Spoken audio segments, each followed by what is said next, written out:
News 18 मराठीच्या cotton king studio मध्ये आपलं स्वागत। नमस्कार, सुप्रभात, गुड मॉर्निंग। मी प्राजक्ता तांडेल। तुम्ही पाहताय न्यूज 18 मराठी, आवाज महाराष्ट्राचा। सकाळच्या पहिल्या बातमीपत्रामध्ये आपलं सगळ्यांचं स्वागत आणि सुरुवातीला एक मोठी बातमी आहे। मुंबई महापालिकेमध्ये आज भाजप कार्यालयाचं उद्घाटन होणार आहे। कार्यक्रमात मराठमोळा साज पाहायला मिळणार आहे।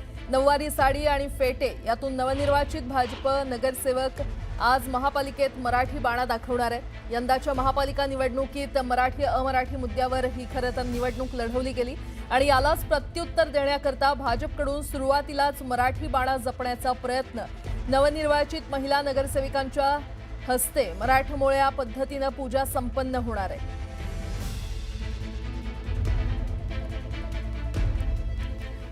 पुढची बातमी पाहूया। ठाकरेंच्या पक्षाचे नेते भास्कर जाधव आणि रामदास कदमांमध्ये जुंपली आहे। खेड तालुक्यातील खाडीपट्टा विभागात कोरेगाव इथल्या सभेत बोलताना भास्कर जाधव यांनी पातळी सोडून रामदास कदम यांच्यावर टीका केली आहे। तर भास्कर जाधव हे कृतज्ञ असल्याची टीका करत रामदास कदमांनी जोरदार पलटवार केला।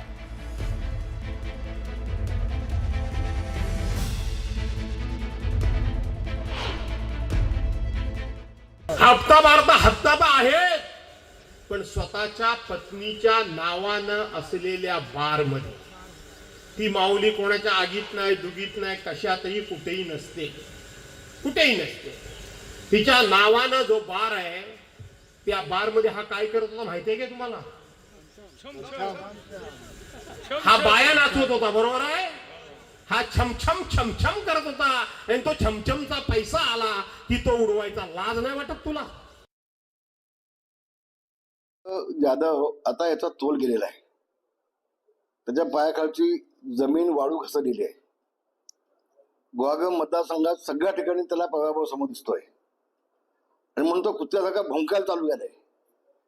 मी एवढंच म्हणेन, कुत्ते तो भोंकते आहे, हत्ती आपली चाल चालत आहे। अशा भोंकणाऱ्या कुत्र्याकडे लक्ष द्यायला मला वेळ कुठे आहे? दरम्यान कोकणातल्या या दोन्ही नेत्यांनी एकमेकांवर सडकून टीका केली आहे। भरणा नाक्यामध्ये गेला, तिथं भाषण केला आणि माझ्या मुलांच्यावर बोलायला लागला। काय बोलला? की ह्याची मुलं कॉन्ट्रॅक्ट घेतात आणि कॉन्ट्रॅक्ट घेऊन ते दिवस काम करतात आणि पैसे कमवतात। माझी मुलं कॉन्ट्रॅक्ट घेतात, मेहनत करतात, उन्हा तानामध्ये उभं राहतात, रस्त्यावर डांबराचा स्प्रे मारायचा असेल तर माझा जिल्हा परिषदेचा अध्यक्ष असलेला पोरगा आपल्या हातामध्ये गन घेऊन रस्त्यावर स्प्रे मारतो। चूक करतो? मी तुझ्यासारखा आमदार झालो, मंत्री झालो, पण पावसाळ्यात एकदा शेतीचा नांगर झाला गेल्यानंतर मी नांगर धरतो। मी काय चूक करतो? ह्या भास्करला हा ऐसान फार्मस आहे। याला शिवसेनेमध्ये 95 सालामध्ये तिकीट मी द्यायला लावली, याला शिवसेनेमध्ये देखील मी आणला आता। पण हा ऐसान फार्मस आहे, हा ज्या थाळीत जेवतो तिथंच हा छेद करतो, अशी याची अवलाद आहे।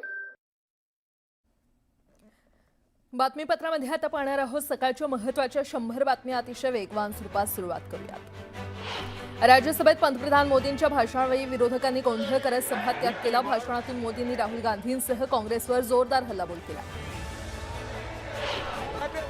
बुधवारी पंतप्रधान मोदींसोबत विपरीत घटना घडली असती म्हणून त्यांना सभागृहात येण्यापासून थांबवल्याचं ओम बिर्लांनी म्हटलंय। तर काँग्रेसच्या महिला खासदारांनी मोदींच्या खुर्चीला घेरल्याचाही आरोप करण्यात आला।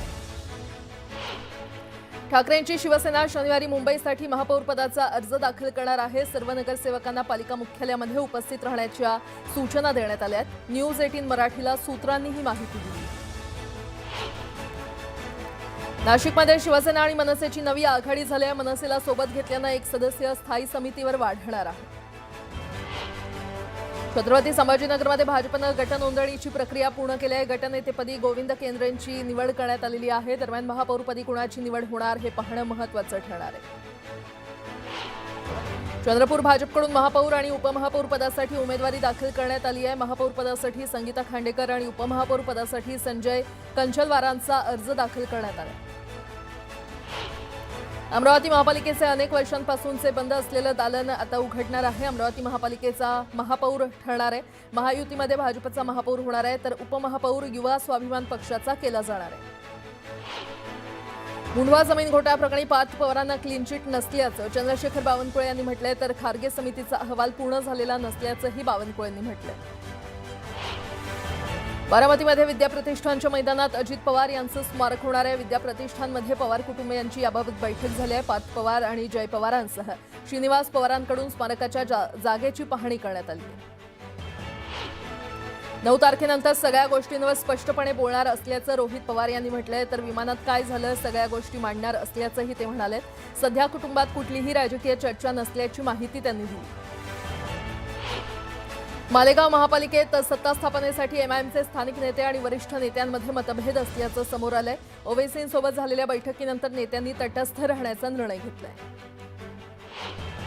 पुण्यात महापौर निवडीनंतर एका ओळीचा अभिनंदन प्रस्ताव मांडला जाणार आहे. भाजपकडून कोणताही जल्लोष केला जाणार नाही. अजित पवारांच्या निधनामुळे भाजपनं हा निर्णय घेतलाय.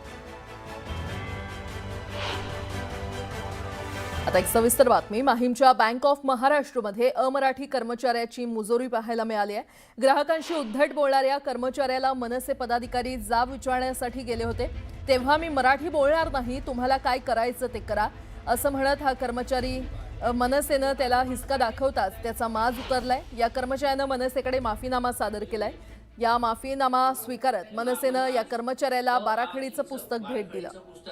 आम्ही यांना भेट देत आहोत जेणेकरून त्यांनी इकडे मराठी शिकावी. फोटो घे.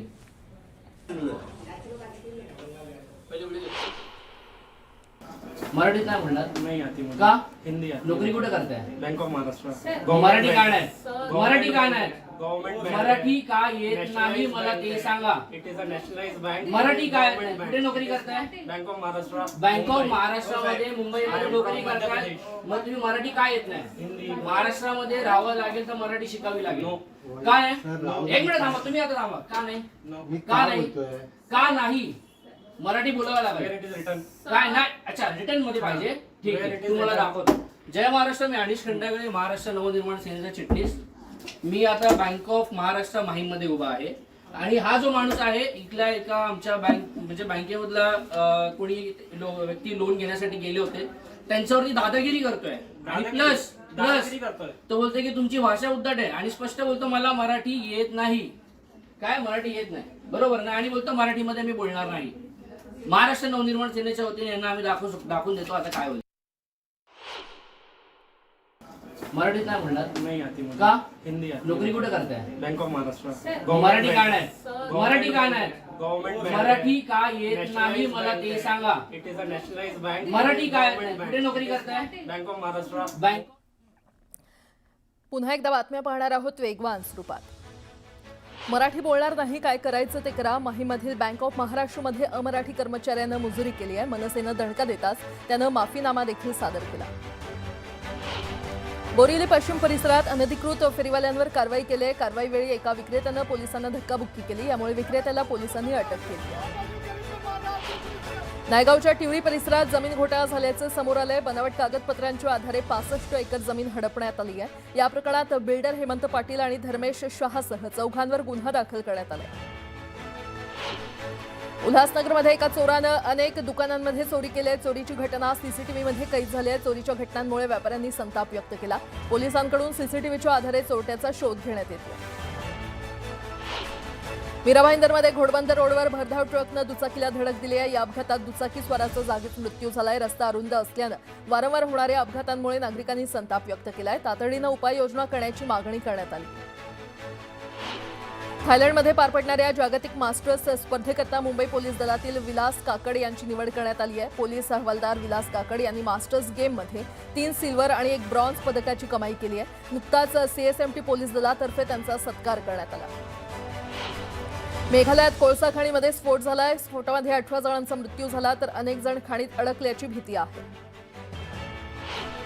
अजित पवार यांचा दुर्दैवी मृत्यू झाल्यानंतर त्यांचे चिरंजीव जय पवार यांनी भावनिक पोस्ट शेअर केली आहे. डॅड, माझा प्रत्येक काळ आज आणि येणारा प्रत्येक उद्या तुमचाच आहे, अशी भावनिक पोस्ट त्यांनी केली आहे. दिवंगत अजित पवार यांच्या अस्थींचं गंगाखेड येथील गोदावरी घाटावर विसर्जन करण्यात आलं. यावेळी जिल्हाभरातून आलेले विविध पक्षांचे पदाधिकारी आणि नागरिक उपस्थित होते. स्वर्गीय माजी उपमुख्यमंत्री अजित पवार यांच्या अस्थी कलश काल यवतमाळ शहरात दाखल झाला होता. कलश शहरातील विविध भागात नेण्यात आला. यावेळी नागरिकांनी अस्थींचं दर्शन घेतलं. त्यानंतर कोटेश्वर इथे अस्थि विसर्जन करण्यात आलं. आता एक मोठी बातमी. शिंदेंच्या शिवसेनेचे नेते रामदास कदम यांनी राष्ट्रवादी काँग्रेसचे प्रदेशाध्यक्ष सुनील तटकरे यांच्यावर घणाघाती टीका केली आहे. सुनील तटकरे हा विश्वासघातकी माणूस असल्याचा हल्लाबोल त्यांनी केलाय. तसंच अजित पवारांच्या अपघाती निधनानंतर सुनील तटकरे यांनी गलिच्छ राजकारण केल्याचा आरोपही त्यांनी केला. अजितदादांच्या चितेची राग देखील शांत झाली नाही तरी सुनील तटकरे यांनी सुनेत्रा वहिनींना शपथ घ्यायला लावल्याचा आरोप कदमांनी केलाय. तसंच शरद पवारांना शह देण्यासाठी त्यांनी गलिच्छ राजकारण केल्याचा टोला लगावलाय. सुनील तटकरे हे विश्वासघातकी आहेत. ज्यांनी ज्यांनी त्याला मोठं केलं त्यालाच संपवण्याचं काम हे तटकरे करत असतात. अगदी एखादं लहानसं उदाहरण द्यायचं झालं तर ज्या अंतोले साहेबांनी या तटकरेला मोठा केला त्या अंतोले साहेबांना संपवायचं पाप या तटकरेनेच केलं. कालच्या लोकसभेच्या निवडणुकीमध्ये त्यांना तिकीट देण्यासाठी मी खूप काही भाजपवरती हल्ला केला. मी सभा घेतल्या आणि जवळजवळ 20 दिवस त्यांच्यासाठी मी बाहेर पडलो आणि निवडून आणलं त्यांना. अजितदादांची स्मशानामधली आग देखील विझली नव्हती, शांत झाली नव्हती. असं असताना वहिनींना मंत्रालयामध्ये घेऊन त्याला शपथ घ्यायला लावलं. त्याला शपथ घ्यायला का 10 दिवस गेले असत काय झालं असतं. पण हा माणूस किती चाणाक्ष आणि त्याला काय बघा. त्यांना असं वाटलं की शरद पवार ताबा घेतील आणि म्हणून ज्या वहिनींचं कुंकू पुसलं गेलं, मंगळसूत्र गेलं, तोडलं गेलं, त्या वहिनींना दुसऱ्या दिवशी तिथून मुंबईला आणायचं. आपल्या हिंदूमध्ये एक संस्कृती आहे. आपल्या घरचा कुटुंबातला माणूस गेला तर किमान 10 दिवस आपण बाहेर पडत नाही. आपण सुतक पाळतो. पण इथं काही नाही. आणि म्हणून तटकरेंनी ही बाब जी केलेली आहे ती निंदाजनक आहे. अजितदादांना तटकरेंनी संपवलं म्हणून तथ्य असेल कदाचित. तटकरे काय करू शकतात. ज्या तटकरेला मी तिकीट द्यायला लावली, मी भांडलो भाजप सोबत, मी निवडून आणला, तर माझ्या मुलाला संपवण्याचा प्रयत्न करतो लगेच विधानसभेला, तर सुनील तटकरे काय करू शकतो. सुनील तटकरे हा भास्कर जाधवचा भाव आहे असं म्हणेन. गेले काही दिवस यांच्याकडे नीतिमत्ता काही नाही. पुन्हा एकदा बातम्या वेगवान स्वरूपात. हिंगोलीच्या औंढा नागनाथ पंचायत समिती कार्यालयासमोर ठाकरेंच्या शिवसेनेनं आंदोलन केलं. गटविकास अधिकाऱ्यांकडून पैशांची मागणी केल्याचा आरोप करण्यात आलाय. दरम्यान आंदोलकांनी जोरदार घोषणाबाजी केली. गोंदियामध्ये शेतकऱ्यांच्या विविध मागण्यांसाठी काँग्रेसनं आंदोलन केलं. शेतकऱ्यांना बोनस आणि धानाचे चुकारे तात्काळ देण्याची मागणी करण्यात आली आहे. दरम्यान जोरदार घोषणाबाजी देखील करण्यात आली. सावित्रीबाई फुले पुणे विद्यापीठाच्या मुख्य इमारतीसमोर रिपब्लिकन सेनेनं आंदोलन केलं. कुंभमेळ्यात श्रमदान करणाऱ्या विद्यार्थ्यांना गुणदान देण्याच्या निर्णयाला विरोध करण्यात आला. घरकुलासह विविध मागण्यांसाठी बीड पंचायत समिती कार्यालयासमोर आंदोलन करण्यात आलं. घरकुलांना तात्काळ वाळू उपलब्ध करून देण्याची मागणी करण्यात आली आहे. तर घरकुल योजनेचे हप्ते देखील देण्याची मागणी केली आहे. आंदोलनात मोठ्या संख्येनं नागरिकांनी उपस्थिती लावली होती. जळगावच्या चोपडामध्ये बैलगाडा शर्यतीचं आयोजन करण्यात आलंय. शर्यतीमध्ये राज्यभरातून 70 बैलगाड्यांनी सहभाग घेतला. दरम्यान बैलगाडा शर्यत पाहण्यासाठी नागरिकांनी मोठी गर्दी केली होती.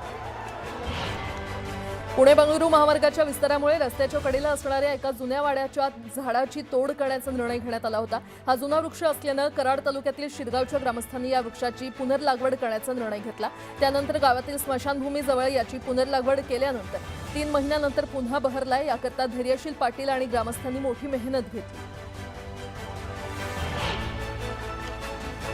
यासोबतच इतरही काही महत्त्वाच्या बातम्या आपण पाहणार आहोत. तुर्तास एक छोटासा ब्रेक घेऊन लगेचच परत येतोय. पाहत रहा न्यूज 18 मराठी, आवाज महाराष्ट्राचा.